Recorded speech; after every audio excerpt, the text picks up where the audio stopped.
Friends, in this lecture we learn the exact function. Exact functions matches the two characters or strings and checks whether they are same or not. If they are same, it returns a true value, otherwise it returns a false value. Let us see the use of exact here, and in later stage when we'll do index and match function, there we'll be making use of exact. So we'll write down equal to, and it says that an X is awarded each time they have an excellent performance.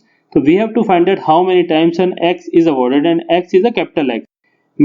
Just make sure that exact is a case sensitive. If you write small x, it will matches with the small x. If you write capital X, it will matches with capital X. We will write down exact bracket open. We have to match it this, and we have to match it with capital X inverted commas and enter, and we can drag it down, and you see at two places we are having true here. So we can match a data, and we have an data as an argument also. We matches one data with the other data, and we have to calculate the number of points. So we go here, we'll write down equal to countIf bracket open. We select our range, this range, and in this range we find out how many true are there.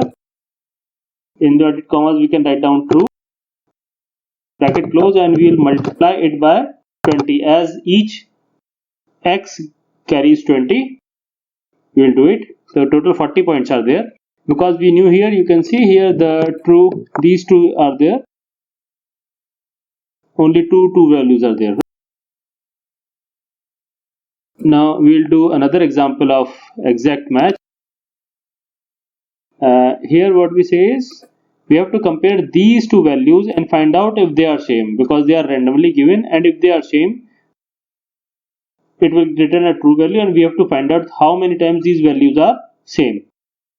These are basically a result of match on the basis of which numbers and alphabets are assigned randomly. So if the numbers and alphabets are assigned same, then it means a win for the players combined, and we have to identify if it are same or not. We have to write equal to exact bracket open, select 1 comma, select the second data and enter, and it is false. And in similar way we can copy it down and check out how many trues and how many falses are there, and after that we have to find out how many trues. For that we have to write equal to and count bracket open.